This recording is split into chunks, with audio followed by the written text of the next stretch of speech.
So, in this call, we're going to talk about how to define your purpose. And there's a couple of things I want to share right off the bat. Like, what does even purpose mean? How do you even get clear on what your purpose is?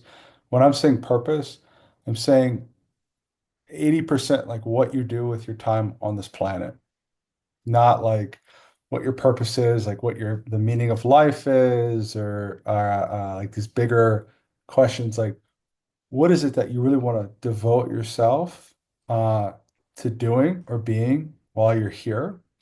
And also the other 20% is like this deeper underlying side of it. Like, what's the point of everything? What's the purpose of it? Why am I even here? Type of question, which is a huge question. Um, so I want to paint it around uh, career or work or like what am I here to do? So that being said, I want to give some examples of purpose. So I'll use like career examples. So my purpose is for example, I'm a teacher, school teacher, and I love to help the children learn. Like that's a definition of somebody who has a lot of purpose in their life, or somebody who, let's say, is a social worker and helps people in need with their psychological state, or a nurse who works in the ER for the uh, the babies. I forgot the area for the children in the ER, um, but like, that is kind of examples of purpose. Um, there's an underlying commonality of purpose to make it a little bit more digestible for people is that the underlying commonality for purpose is being of service. It's helping other humans with their quality of life. So those are some examples of purpose, and you might already have a very clear purpose in life, but it might need refining. Meaning, um, let's say that something a little bit different, like let's say that you help people be quote unquote successful in business. Okay, that's a purpose, um, but it sounds in that regard like you help people make more money. So something like that might need a deeper meaning. For example, um, I help people uh, make more money so they have more safety in their life. I'll give you an example of somebody that might really hate their job, and the other side, somebody who might really love their job, is somebody who sells life insurance. I'm sure out there's somebody who really doesn't like doing that significantly. And I'm also very sure that there's somebody out there who loves selling life insurance because they feel like they're helping and protecting people. So what's the difference of the two? The difference of the two is that the latter person has developed a deep meaning that is heart-to-heart connection to another human in their purpose in life. And the other person is just like, yeah, if your house catches on fire, we're going to help you get a good deal.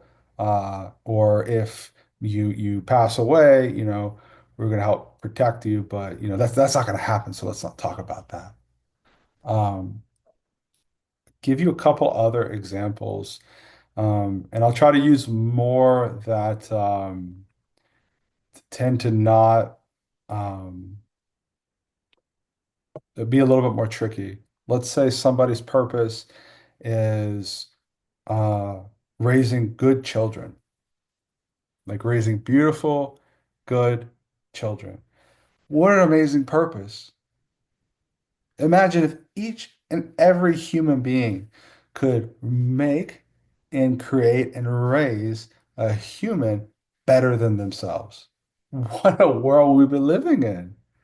That would be amazing, making people that are better than ourselves.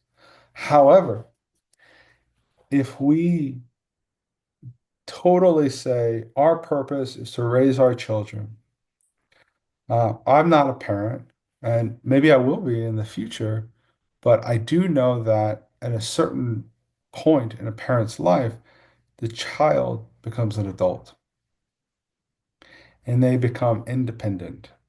And they leave in a good, successful scenario, they leave the nest. And once they've left the nest, then the parent might feel a loss of sense of purpose. And there's a name for that. It's called empty nest syndrome. So it's worth investigating and looking into. And there's a quote that I heard recently, and it is, if you don't have children, you better find God. I think that's a very hefty quote. And the way I see it is, if you don't have children, you better find a sense of purpose, like a deep sense of why in your life that can withstand the test of time, that can help you endure whatever life brings it.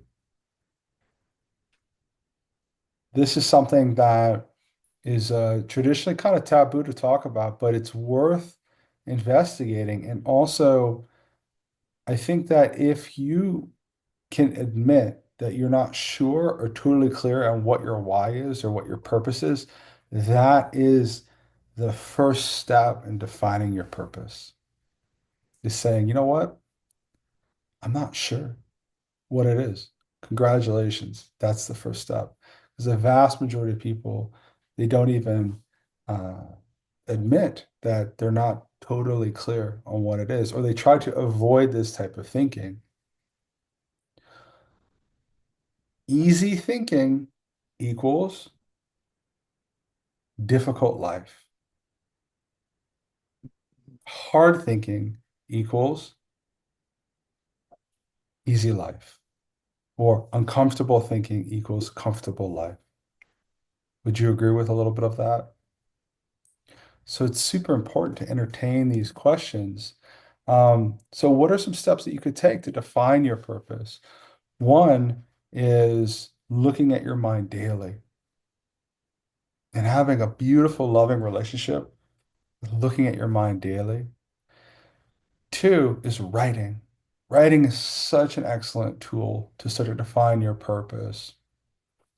And I would say three is being around other people who seem to have a very purposeful life, or they seem to really have a deep meaning for their sense of existence, and being around a lot of those people, not being around people who maybe they're financially successful on paper, but they might kind of lose their mind when they retire.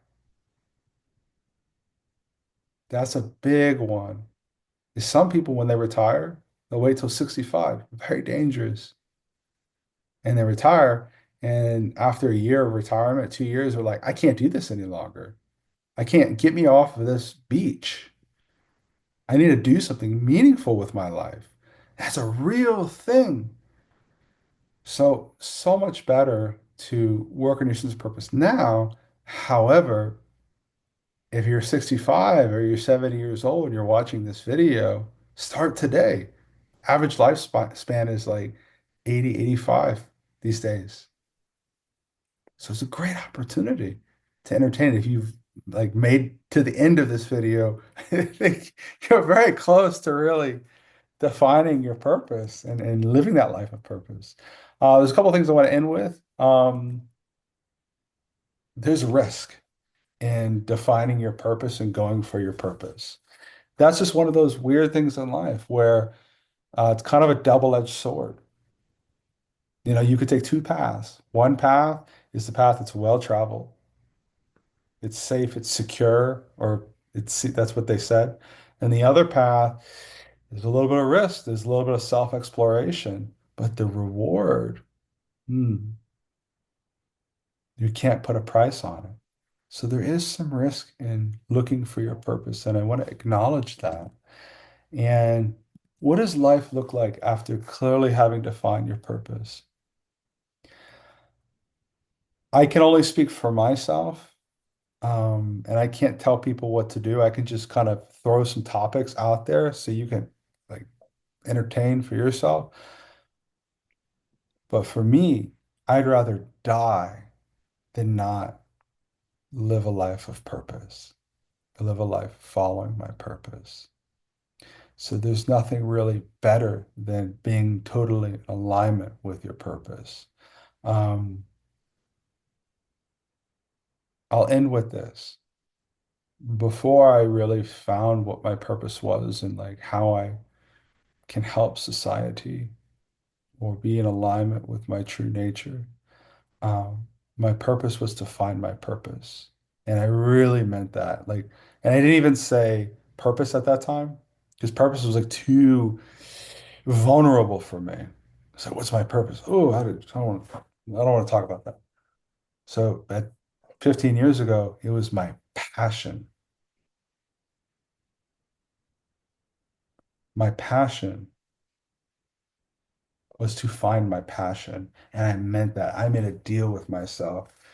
Um, so start wherever you can. And the best way to do it is to look at your mind daily. Thank you very much. Appreciate you.